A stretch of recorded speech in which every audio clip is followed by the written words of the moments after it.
Welcome to the Small Business Safari, where I help guide you to avoid those traps, pitfalls, and dangers that lurk when navigating the wild world of small business ownership. I'll share those gold nuggets of information and invite guests to help accelerate your ascent to that mountaintop of success. It's a jungle out there, and I want to help you traverse through the levels of owning your own business that can get you bogged down and distract you from hitting your own personal and professional goals. So strap in, adventure team, and let's take a ride through the safari and get you to the mountaintop.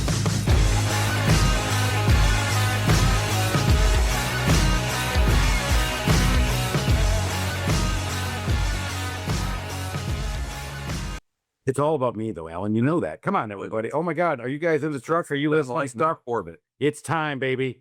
It's time to get out there and let's have some fun with this. Let's have a good time figuring out how we can get better at business. But before we do that, Alan, that's right. Here in Atlanta, we have a little tradition like none other that is just a mere 2.5 hours away from us. And that's called The Masters. And that's at Augusta National. You want to talk about a brand. What a brand they have built. It is just amazing what they have done and how they have built that and cultivated that, where they've embraced the social media aspects now and everything else. We're going to talk about what we have as a business. Look back at what they had as a business and just an idea of building out a beautiful course and a nursery in a very, very bucolic town. It was not anywhere that anybody would really want to go to. And now they have in this incredible tournament that happens every year. The whole town works around that tournament.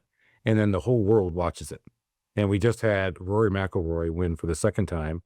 And they were talking about the global impact he had of being the Masters champion back-to-back, being the fourth person in the world to ever do it. Amazing.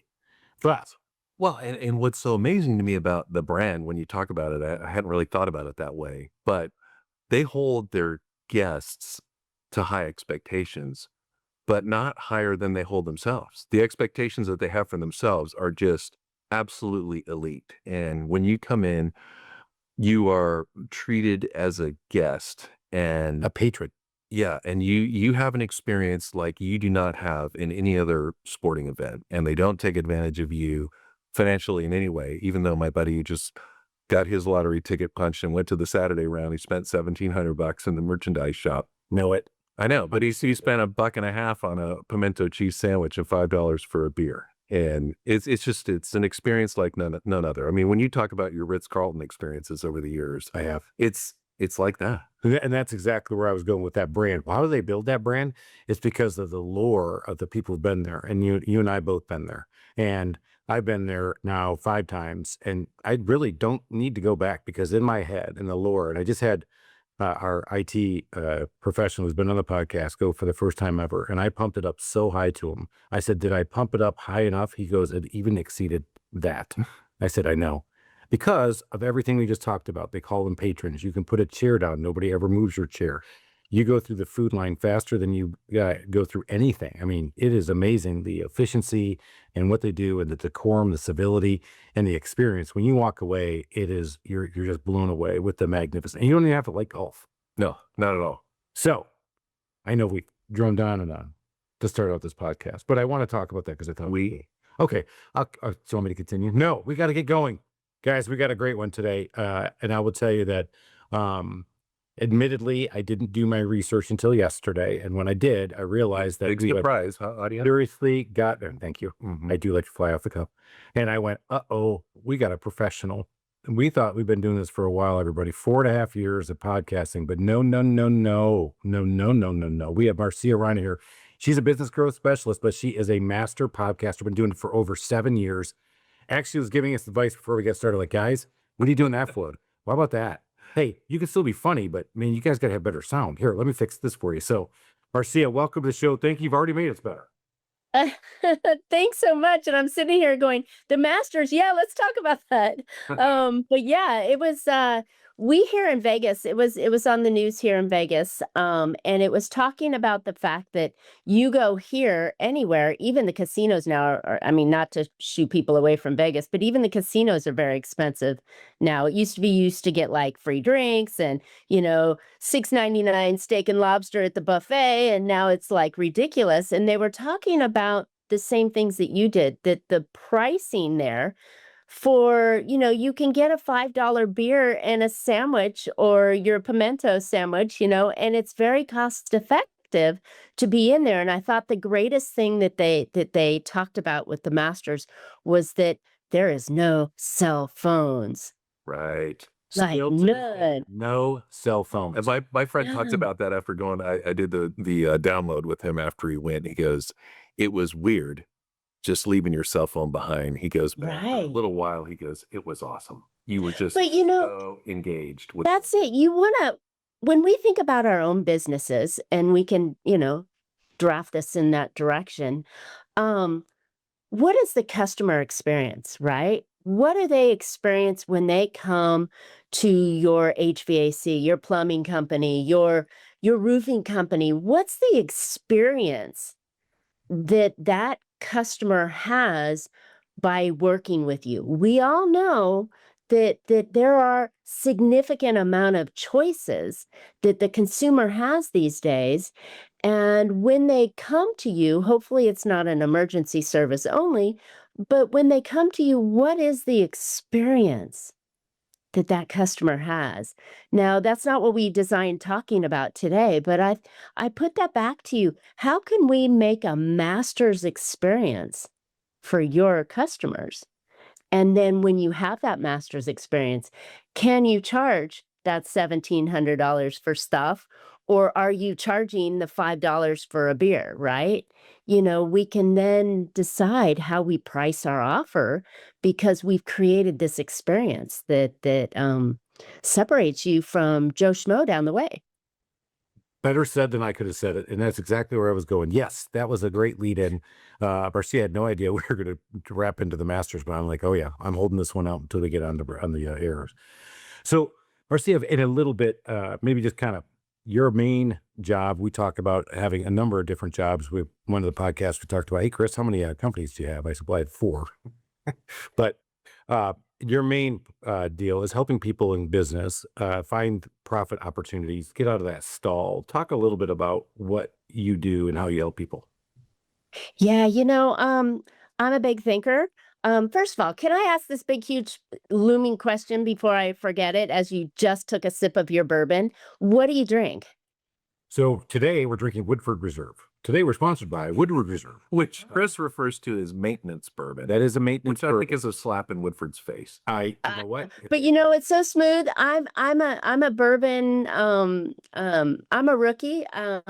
I've had a couple of friends teach me how to bourbon really well. I don't necessarily like the rye so much, but when we go in, so I'm a Costco fan. And so Costco only releases it every once in a while. They're small batch bourbon, and I just bought a bottle on Saturday. So I haven't cracked it open yet.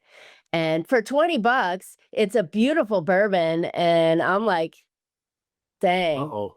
Yeah. So guys, we've ended the podcast. I'm going to be back. I'm on my way to Costco, everybody. Hang on a second. Let me go grab the bottle, right? Oh my gosh, that's awesome. Well, see, it's only 1 o'clock my time here in California, But you're in California, Vegas. You're in in Vegas. That I couldn't logically, crack open the bottle and think I was going to do There are anything no else fun clocks for in the day. Vegas. That is part of the I deal. say, but every time I'm out there for the football, our annual soiree to To the Raiders game.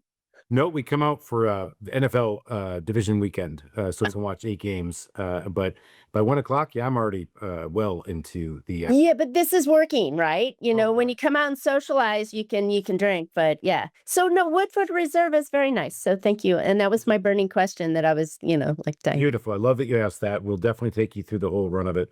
So I would love to say I coined that phrase, but one of the guys that came on the podcast, we have sometimes we have people coming here into our studio, and this guy brought a bourbon, and then he brought his maintenance bourbon. He goes, "This is after you offer up the nice bourbon, you put the Woodford Reserve on second. That's his maintenance." But well, that wasn't what he said. That's what I did because I'm big balling it. I'm tonning it, Alan. Woodford Reserve. Woo! There's nothing wrong with it. It's nice. It's a nice bourbon. Wonderful. I mean, It's the official. I could drink, I can drink 70, 80, $100 bottles, but then, after the first glass, they don't taste the same. So, I mean, the Woodford will taste the same as they do after a glass or two. So yes, 100% Woodford Reserve. Your that's the maintenance theory. bourbon. Maybe that'll All be right, so back to the question, what do I do? How do we make more money so we can buy more bourbon? That's Oh my gosh, right? Right? So we can supply our habits.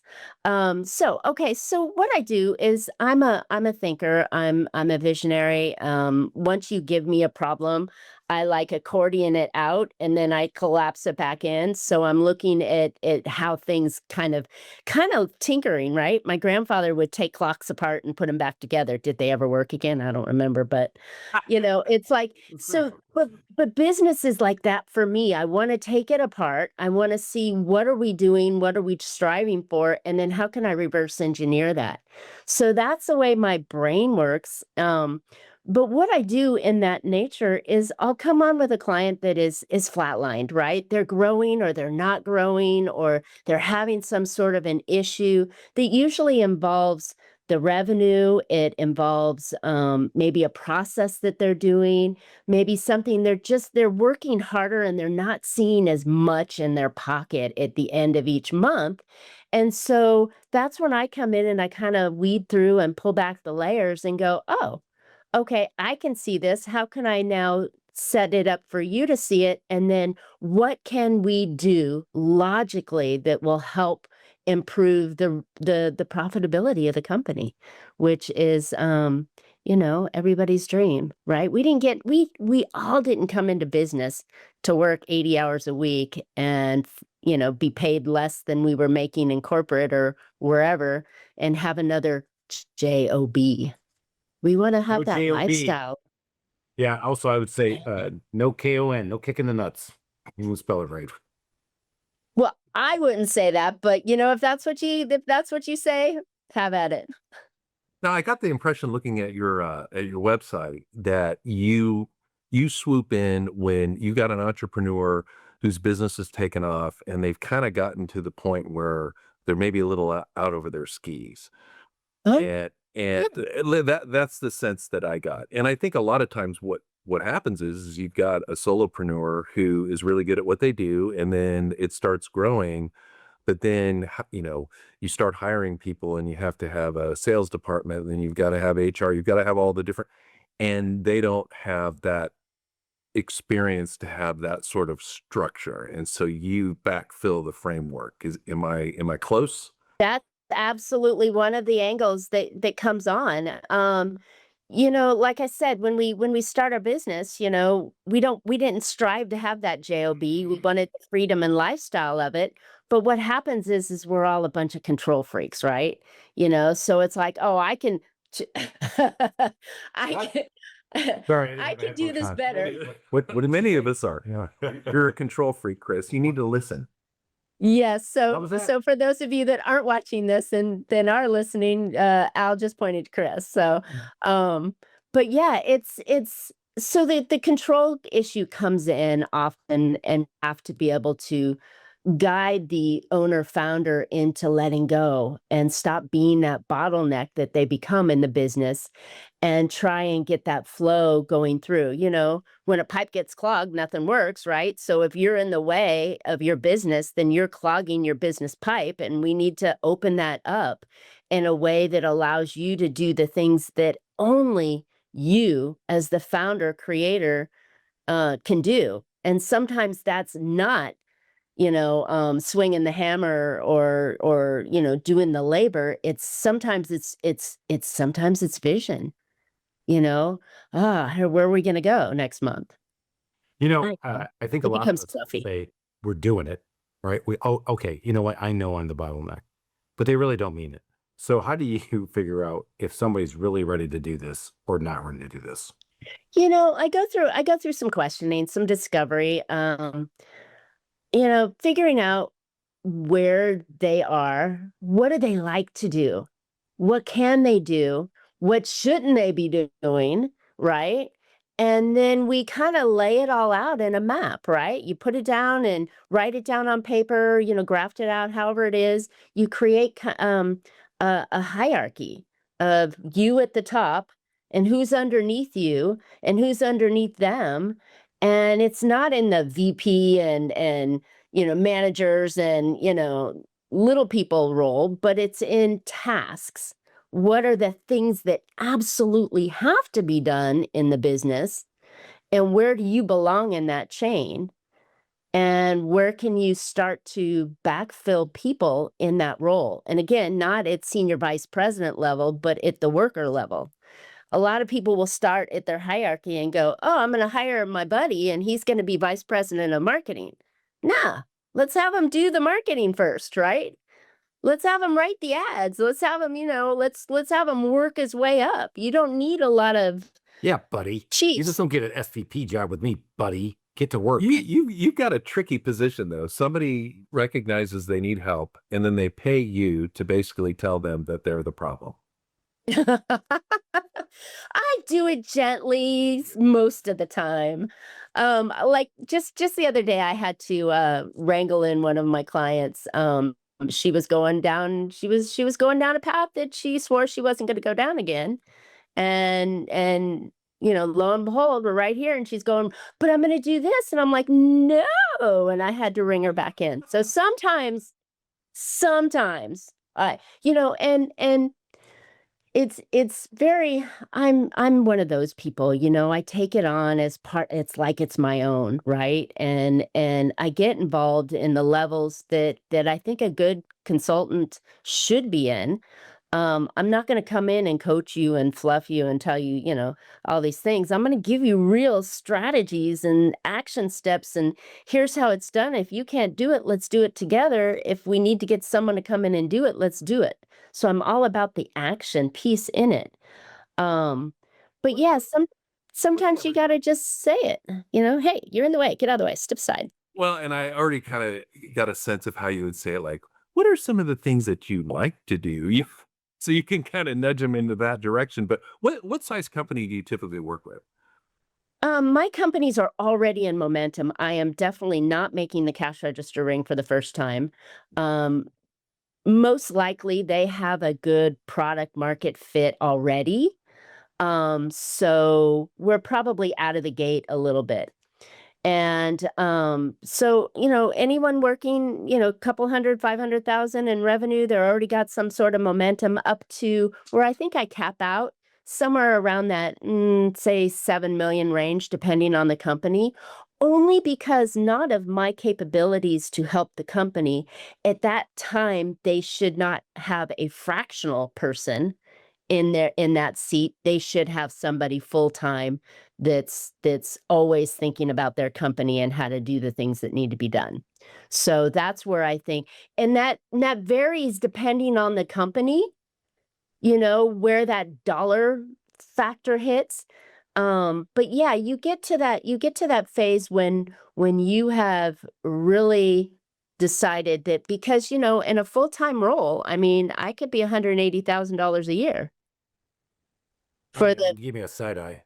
What was that? right. Well, you're nudging that number. And just what is that position?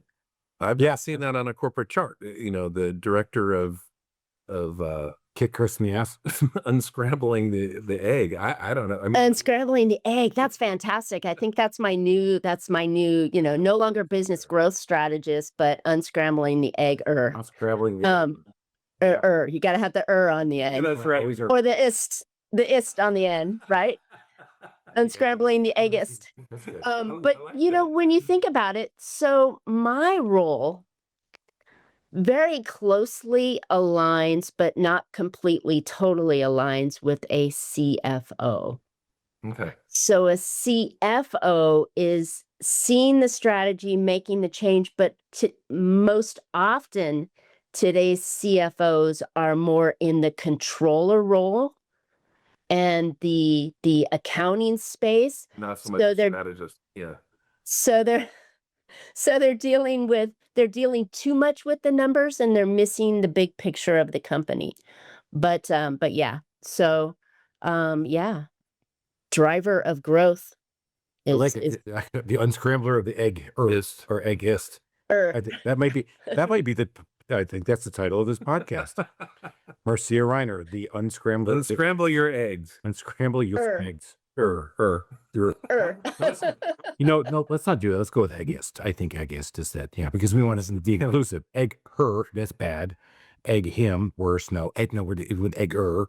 So I'm not, Welcome to the mind of Chris. what? Where are we? Okay, back to the board. All right. Can we get back to this, please, Alan? I mean, back to Marcia. I'm sorry to be such a distraction. I know. So when you come in, we're working through this. One of the questions I had was, what were some of the things that people had the hardest time letting go of? Because when you said, "Oh, you got to start giving up some of these things," I'm like, "Yeah, okay," but So there's two C words that everybody has problems with: control, we're a family show. We're actually change.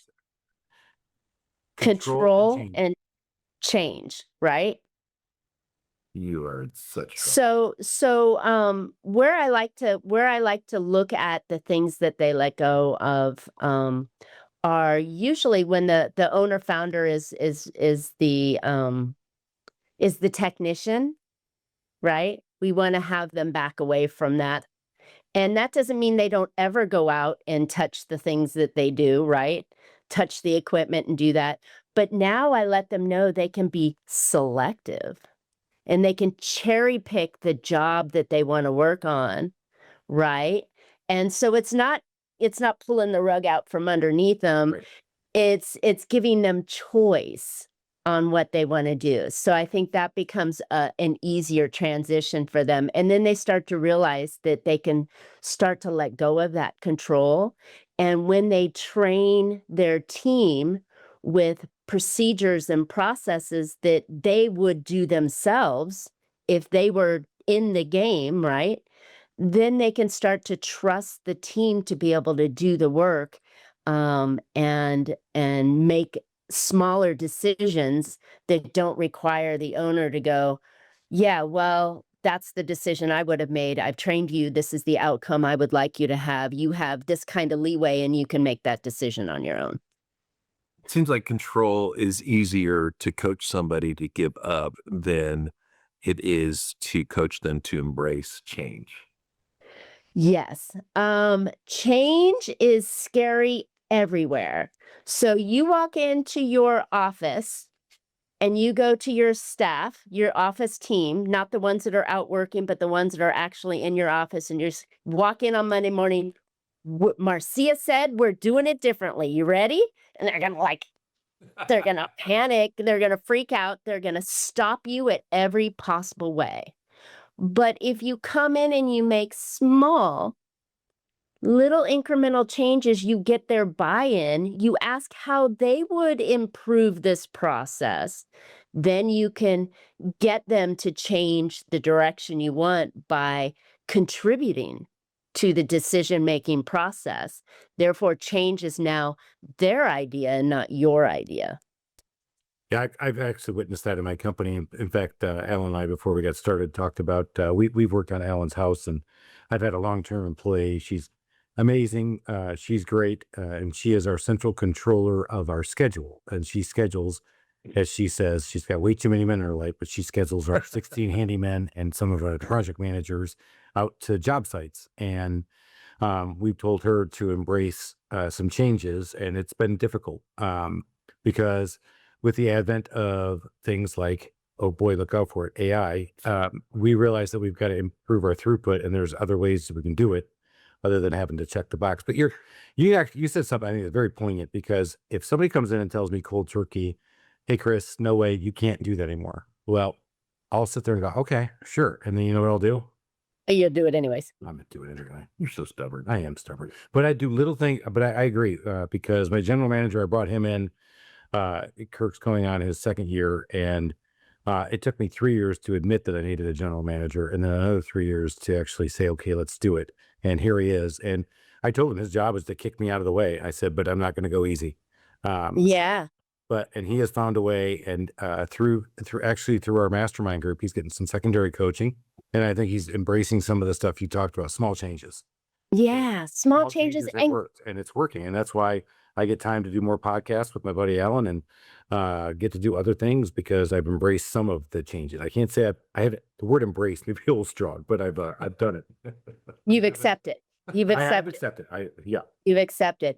So here's something that I think is really important on this lane we're in right at the moment. Change is necessary. We cannot do what we did last year, this year, and expect the same results. So we constantly, this is one of the growth levers that I pull with clients frequently, is innovation.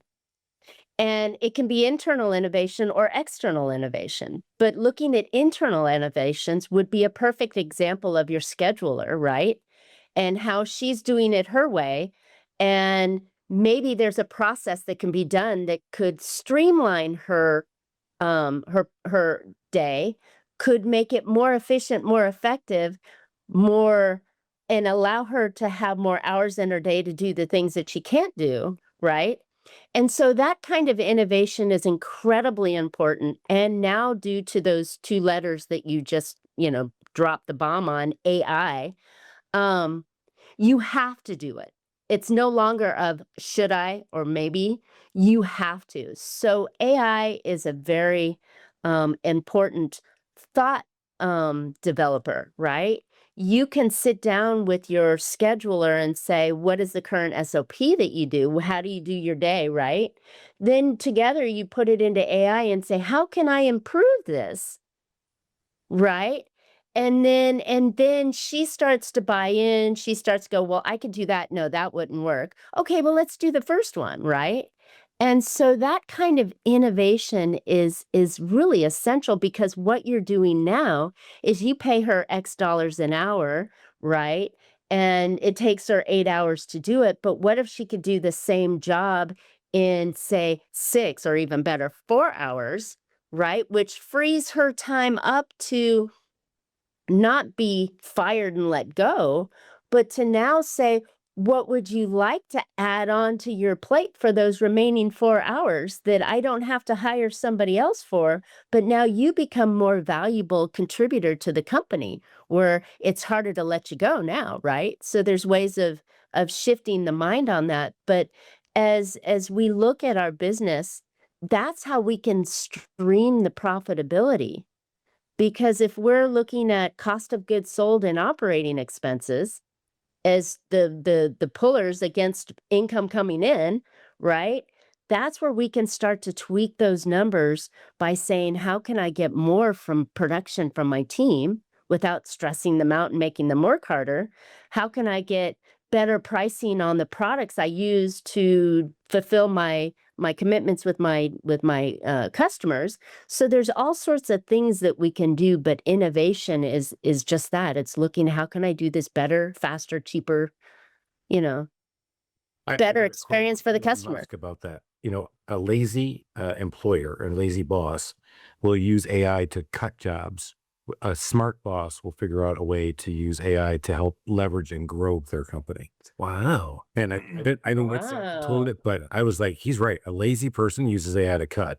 A strategic, thoughtful person figured out AI to help maximize and grow your business. And I think that actually, That leads Was- into one of the adages I've always had: you don't cut your way to success. No. yeah, that's why we're trying to figure out a way to. We had 2 flat years in a row in the home services business.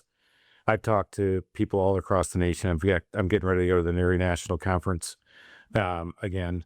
As former emperor. Who's now been booted up to the national board, Alan. That's right. You couldn't stay out of. Are you the Grand Poobah? I am not The emperor is better than Grand Poobah, I right? was right. So I was the president of NARI Atlanta last year. And now I'm moving on. Thank you. She's bowing. She does know how important this is. See, Alan, it is a big deal. Can you virtually kiss the ring? Right, please.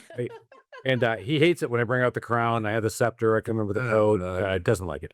Rose petals are annoying. But you talk to people nationally, it's been tough, right? Been a tough year. And so one of the things, actually, one of the guys said is like, was AI going to make my job better? I was like, well, as a matter of fact, it's going to make all of our jobs better. They can't replace us working on homes because they need us in the home to do the jobs. What we need to figure out a way to do is figure out a better way to do things and set our own guys up for success. And so it's been wild Exactly.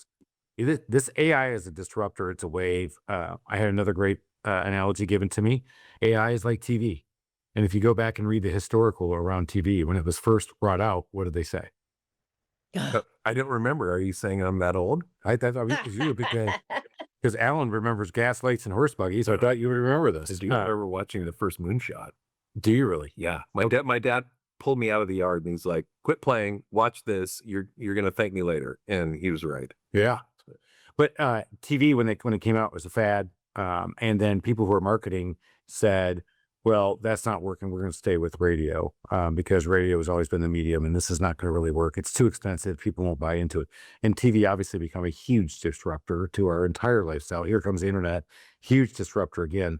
AI is just another yet disruptor. And if you look at it that way, it's a great way to embrace it. And to Marcia's point, it's a great way for people like us, or I should say me, to take a big idea and be able to break it down into small pieces and embrace it small. Oh, everything is small because remember that second C, that's the change word that nobody likes, right? I mean, it's right up there or close to the T word with ends in EXS, right? Taxes. I know. It's like I should have just spelled it out. I forgot you guys were drinking bourbon. I'm not yet. But she but yeah, spotted us. She spotted us. How She many- spotted us. Almost four- all of them. But TA, I went with Texas. she spotted us 4 of the 5 letters, and we're still sitting there going, bewildered, just totally bewildered. Yeah. You just made up a new word, bewildered. That's how I was all over that. You were totally bewildered. Befuddled and bewildered at the same time. That's my new word. Befuddled. We're here to solve. We can say whatever we want. How's your mom and them? All right. it's your show. You can say whatever you want. And So he often does. that's the great thing about it. But AI can do a lot of things for you, when we're thinking about how it can really help you, right? It can help you with that thought process and streamlining things, but it can also help you review data, right? You can look at your numbers. I don't know when the last time a home service company really looked at their margins, right? Where are they getting their products coming in? What are their costs to really do it? AI can help you in that realm to say, hey, am I getting the best price on this, right? Can I shift that price? Where's the opportunity that I can cut? So there's so many things in the financial data space that you can use AI to help streamline and get, because I don't know about you, but I took just enough accounting to know how to pick through things, but not enough to really go through.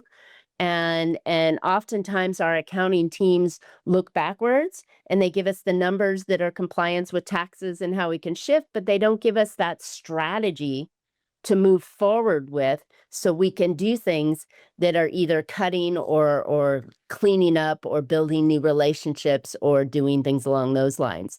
So that's one way that AI can help you with it on those financial terms. It can also help you on getting your business automated a little bit more, right? So everybody's working on the same level and same operating system, right? Like you said, a lot of us are working on old computer systems, and when we should be up to date on everything we're doing that aligns with the way the business owner would do it if they were doing this, right?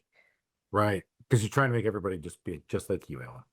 Well, think about this. my goal. So we have a and I'm not going to drop any names. We have an HVAC company out here, and they talk about, yeah, whenever we go out and do service, we change all the bolts and make sure they're fresh, brand new bolts on that system, right? The I'm probably speaking the wrong language, but the little screw on there. So everything's tight. It's not going to fall apart. It's just a basic service that we're doing, right? Well, this is a standard operating procedure that they wanted to have all the team members do the same thing, right? So that they don't have to go out and fix it, next time.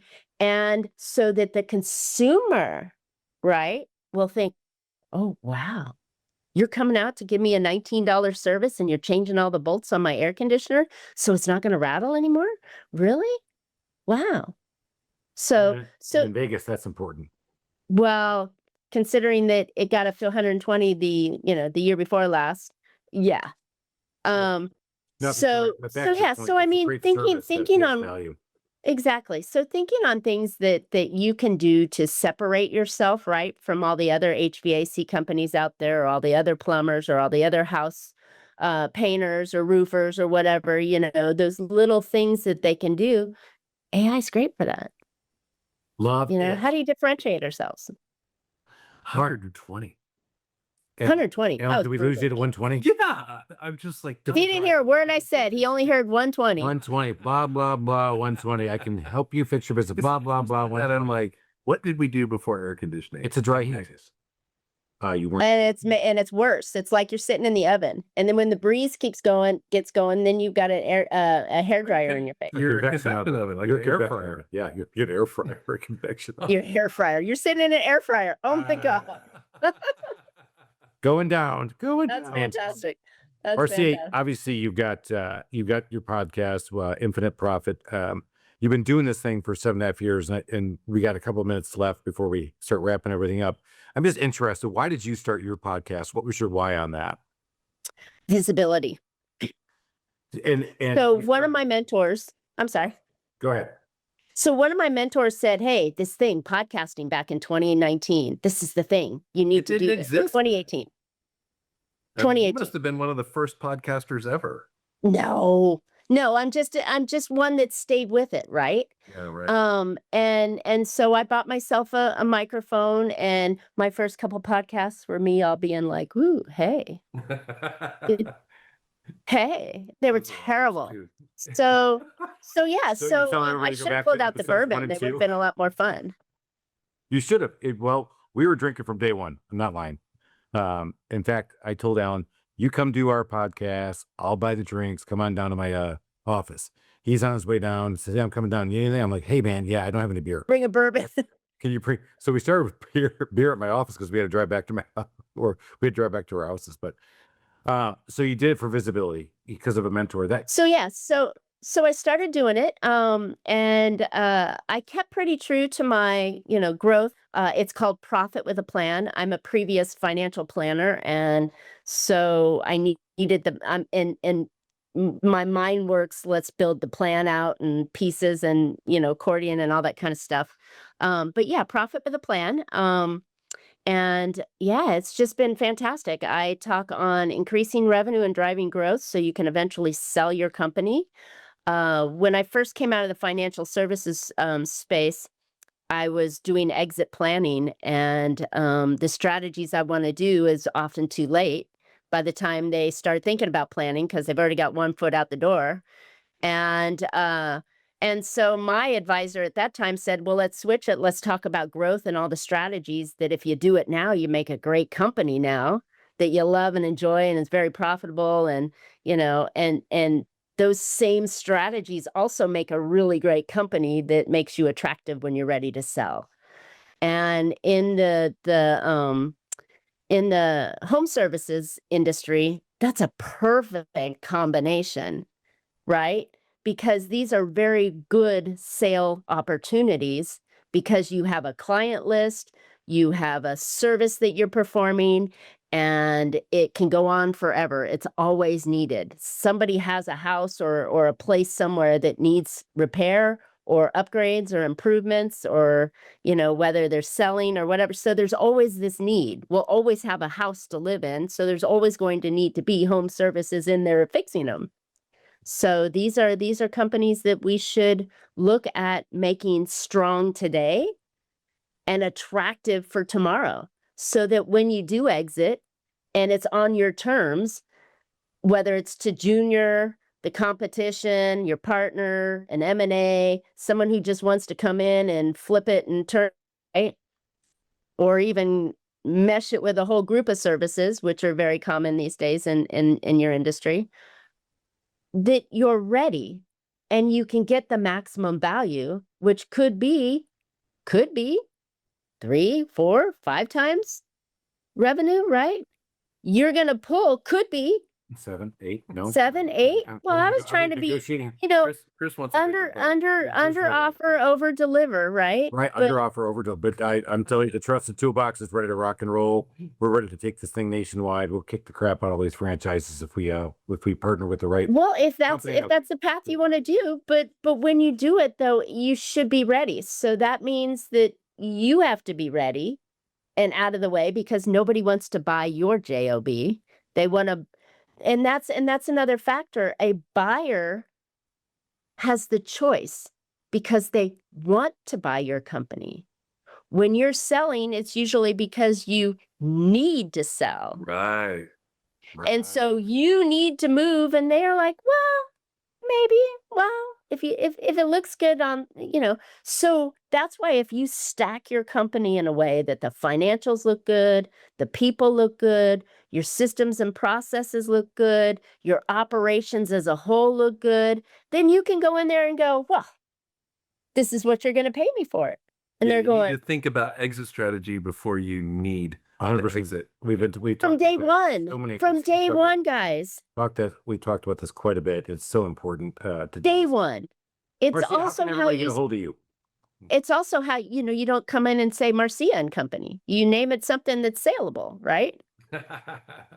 Not the More Trusted Toolbox, Alan. Yeah, well, right? I'm still sticking. Screw that. So yeah, I am at my company is Infinite Profit. You can find it at infinite-profit.com. I'm all over social. My podcast is Profit with a Plan, so those kind of things are out there. But would it be all right if I give you guys, your audience, a free gift? Yeah, please. We love free stuff. We all love free stuff, Master right? shirt, extra large, I want green stripes. More along the lines of a really easy. You're so funny. Okay. You ready for it? Yeah, I am ready now. Okay. It's a really easy way to figure out what the next growth move would be ideally for your company. And so I've got this automation and this process that if you take and answer 8 questions that you ought to know already, and you put it into the system, it's going to give you an assessment and rank you and tell you what the next growth move, the next 3 growth moves would be perfect for you and your situation and what you could do with them. So it's real handy. It's real easy. It doesn't require a call by me to be able to read the report to you. It's all done. You get it. You get to chew on it. And if you want some help, I'm here. You've seen how my brain works. But yeah, sounds like fun. That does sound like a no-brainer.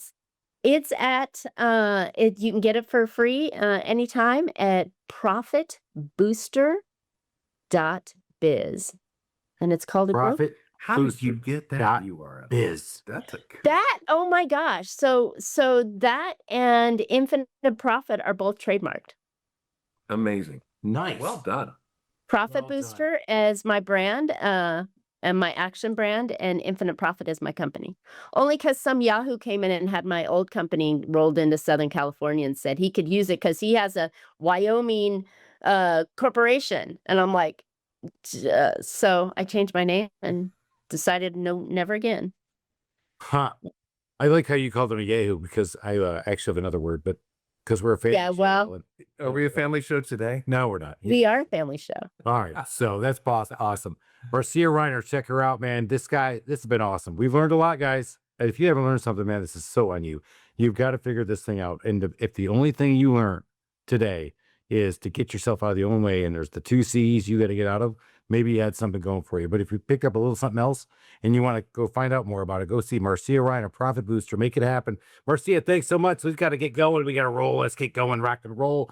Hot 120 coming on the hot. Let's go. Cheers, everybody. Oh, my goodness.